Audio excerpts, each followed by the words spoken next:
Good morning. I'm the Rev Dr. Becker, and I'm pleased to be with you, if only virtually. I wish we were together in person, as I've often been in the past. When I was serving in Williamsburg for the Unitarian Universalists there, I often came up to Charlottesville for meetings on religious education, ministry, and social justice trainings. I also had an opportunity to preach in your beautiful sanctuary space. But now here we are in times such as this, and we are gathering in this way. And I want to think a little bit about times such as this. A time in which 10 years ago there was a new birth of liberalism, a way of looking at the world with promise and hope. And we had so much hope and so much promise then. At the same time, those 10 years also has meant a backlash of a new conservatism that wants to return to what was more than move forward to what might be. A time in which racism has arisen, in which people of color have been killed repeatedly, and in which the response of some of those communities of color has been to rise up in the streets and say, "No more." It's also been a time in which the KKK has resurfaced and all kinds of paramilitary groups and hate groups. It is a time of pandemic, of our lives being affected by a virtually unseen enemy that has disrupted so many lives and taken from us so many beloved people. A time of economic disparity in which those who are in the stock market are doing so well and those who are in the day-by-day or hour-by-hour labor market are suffering so badly. Great numbers are in poverty, living paycheck to paycheck, facing bankruptcy, homelessness. A time in which the immigration issues have risen to the fore, in which there have been calls for reform, but at the same time calls for limits to immigration. There has been a decline at the same time in the traditional mainline religions, and we've seen a rise of evangelical and orthodox religious traditions. And through it all, there's been a deep longing, a deep desire to return to normalcy, to get back to how things had been. Many of us feeling tired and wanting to somehow be able to recover the lives we had. And for some, that means moving into a time when, in reckless abandon, they just act as if everything is frivolous and fun-filled, and we can gather once more without masks, without any inhibitions. Those are the times we are in. But I'm not talking about 2020. I'm talking about 1920. All of those things were true 100 years ago. There had been a number of movements in the early part of the 20th century that pointed toward liberalism, the educational philosophies of John Dewey, the founding of the Religious Education Association to move religious education away from indoctrination and into some form of true education, more than schooling but engagement. There were so many different movements toward possibility that came forth, but at the same time new conservatism came. It was the era of neo-orthodoxy, in which religious leaders said, if we only got back to the way things used to be, we could be much better off than we have been.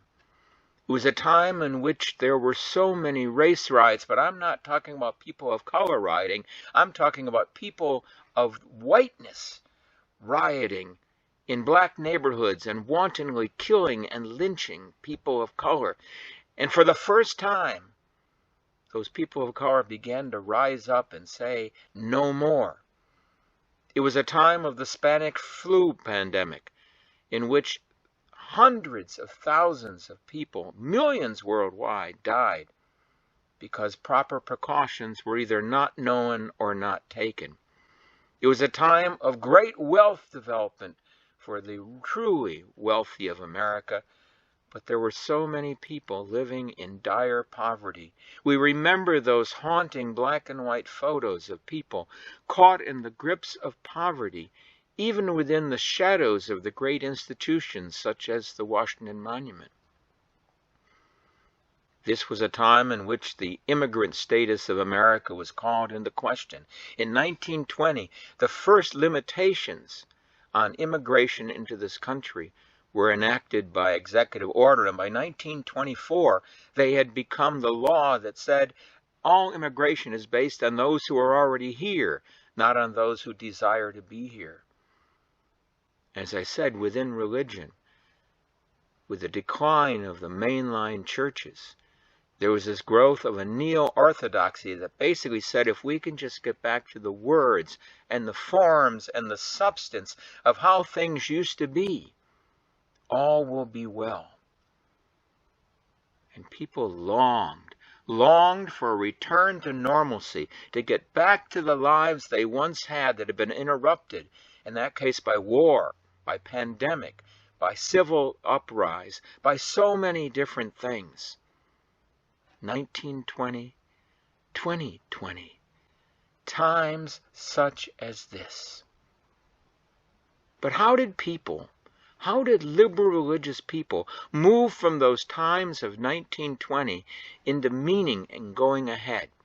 Well, there was one figure I want to talk about, one person who, along with her allies, made a big difference.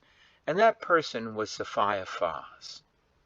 Sophia Fahs studied with people like Dewey and like George Elbert Coe at Columbia. And she embraced another understanding of the world, an understanding of the world in which children were not just little adults in waiting, but rather were the possessors of inquisitive and creative minds, which, if they could be encouraged toward discovery, could be encouraged toward their own truths, could be encouraged to their own ways of looking at the world, might in fact bring forth, might proclaim wondrous new things that we were not even aware of.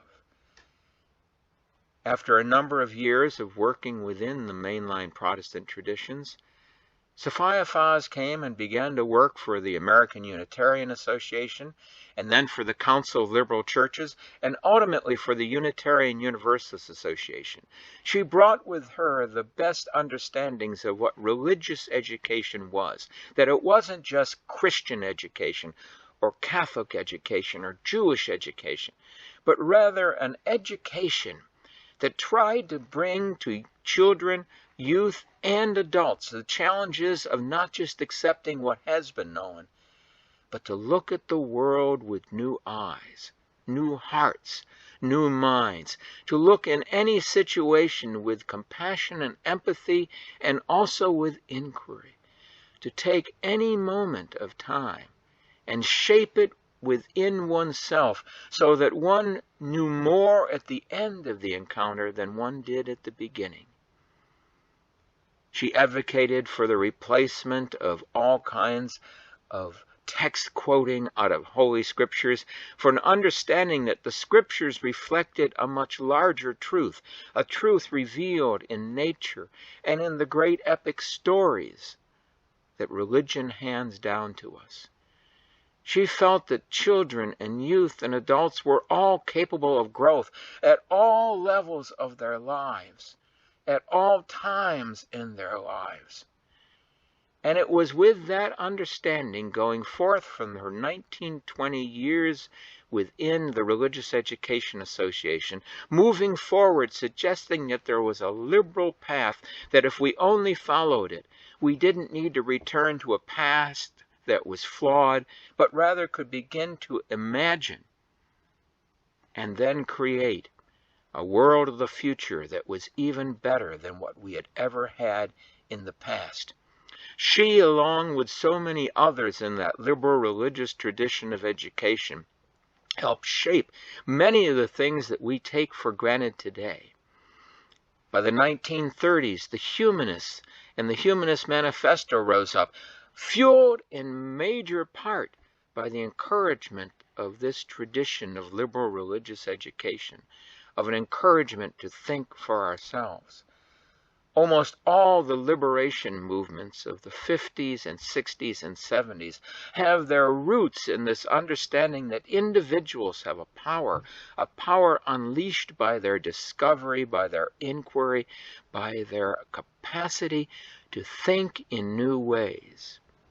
Now, I bring up Sophia Faz for a number of reasons on this joyous day in which later today you will ordain one who has served you for decades.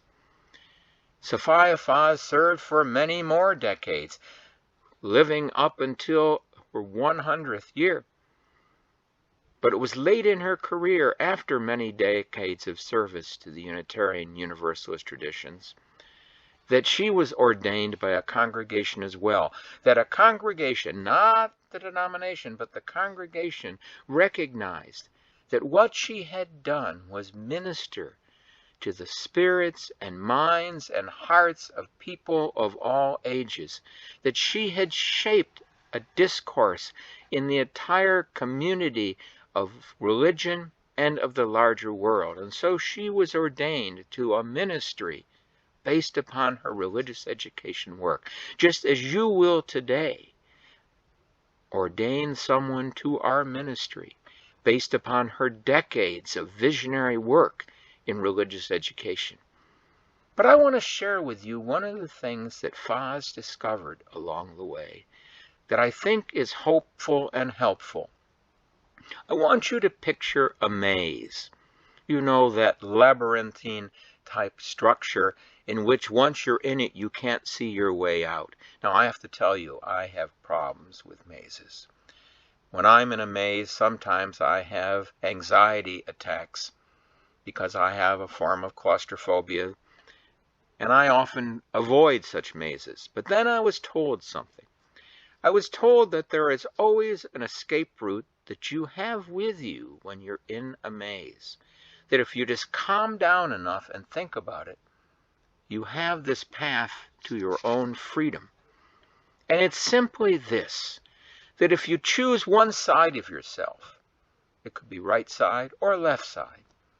If you choose one side of yourself and always keep that side to the wall, not being tempted by other pathways that might look more promising based upon how many people had gone there or how much sunlight there is, but you keep that one side of yourself to the wall consistently.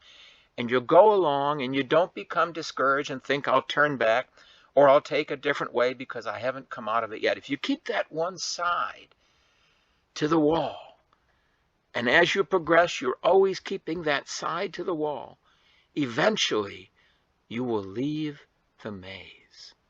You will leave the labyrinthine structure that has trapped you and befuddled you. If you keep that one side to the walls, you will always come out of it, no matter what.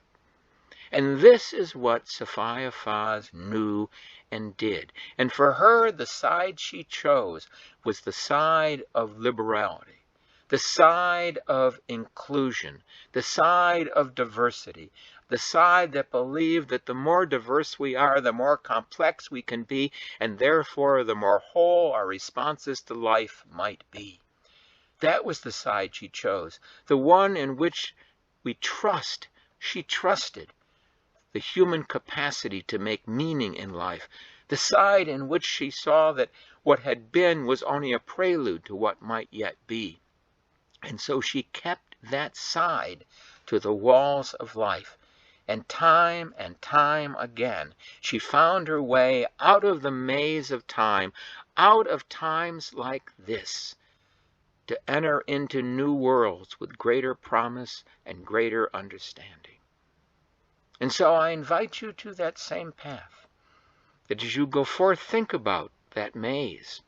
Think about what side you will choose, what values and vision you will choose to put to the wall of the maze of this time, how you will consistently choose and not give up on those values and that vision, just as Sophia Faz did, so that in the end, as a great leader to children and youth and adults, she could be ordained into a ministry that proclaimed then and now that it's that path of inclusion, that path of diversity, that path of welcome, that path of expectation of change that will lead us to a better future for us all. May it be so, and blessed be.